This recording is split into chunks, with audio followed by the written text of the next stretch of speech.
Hi, welcome back to the channel. This week we're looking at Graindad by Sugar Bytes. As you can see or tell by the name, it is a granular effects plugin.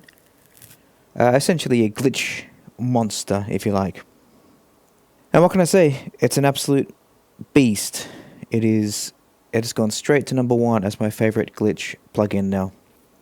So we'll get through the features in a minute. Firstly, just to go through some of the dislikes, because they're quite few, so let's get them out of the way, then we can go on to all the things that make this wonderful.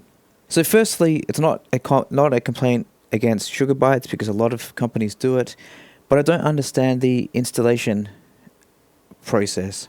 So the first question is where you would like to install your VST2 and 3 plugins, only for the next question to ask you which ones do you want to install.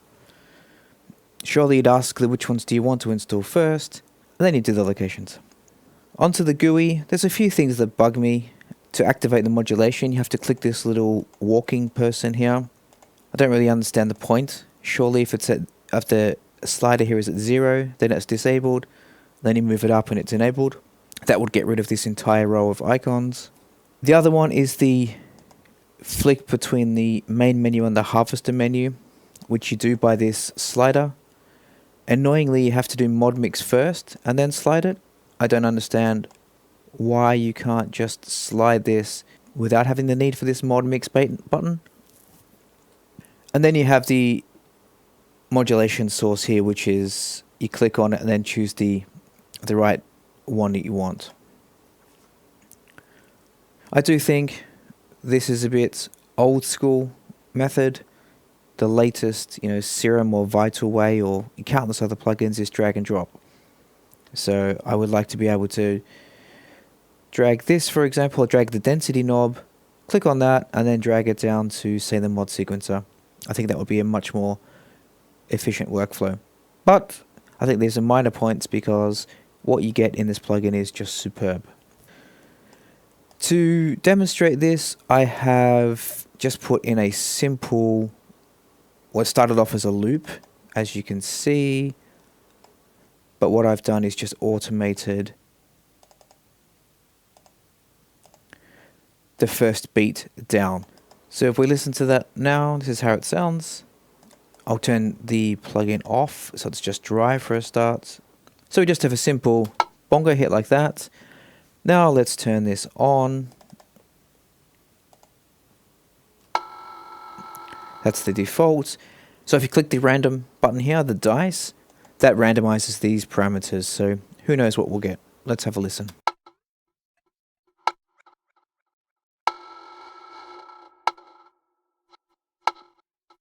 Currently, up here you can see the buffer size is set to 1/4.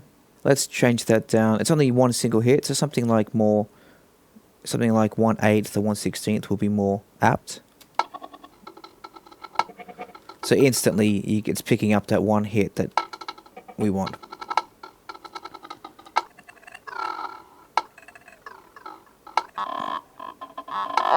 You can see in the GUI as well that when I play it back, this is the transient window, transient detector. It'll pick up the hit initially in the window here in the middle, and then this is the grain window or the buffer window down here. So on 1/16, it's basically taking the entire window, but if I reduce these down, you'll see that the waveform will get smaller and smaller because it's taking up less and less of the buffer. So let's show you that. You got the transient here.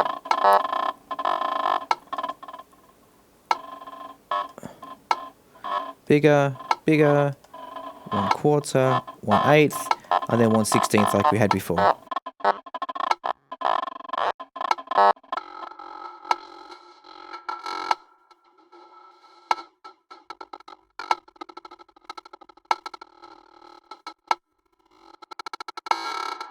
And don't forget, this is just one single bongo hit that we had at the start. So off,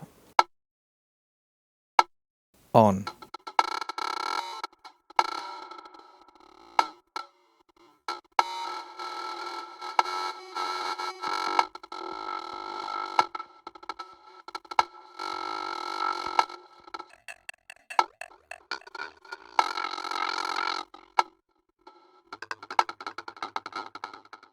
So now that we have something that we like, if we go to the harvester menu, we have the modulation.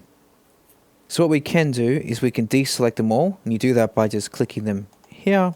Let's take them all off. Let's put back, we want something like pitch, grain size, density, and position. Let's go for that. And now we can draw in. So let's put density in the middle over here. I'll explain why in a sec. Grain size over here, position here, and pitch here. Now what we do is we click on this little breakpoint here. We put 1, 2, 3, and 4. So we have 4 breakpoints. They're essentially modulation points. And now the modulation will go in that order of the 1, 2, 3, 4. It will circle between density, grain size, pitch, and then position. And we do that by this tractor here.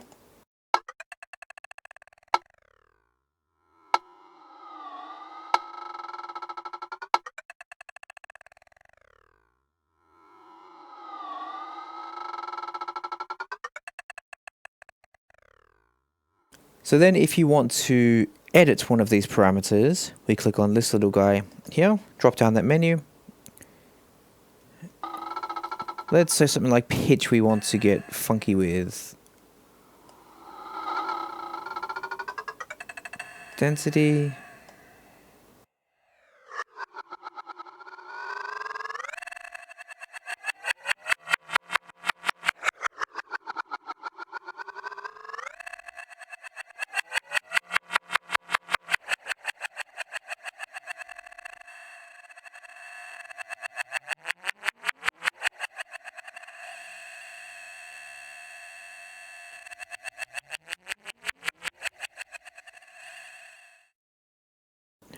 This is the second time I've tried to record this video, because the first time I just sat here for hours just going through it, making weird wacky sounds and not actually saying anything. I was so engrossed that I actually forgot to comment.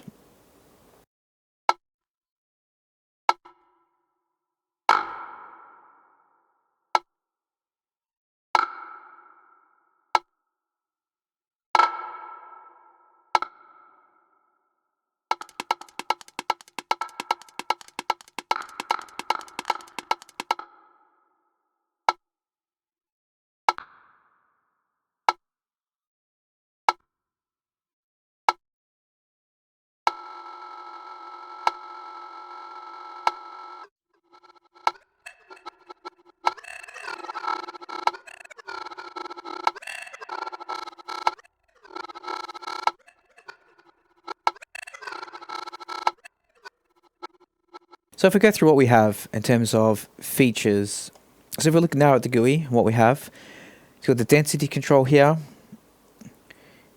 then you have the mode of that, so absolute or pitch related or pitch driven.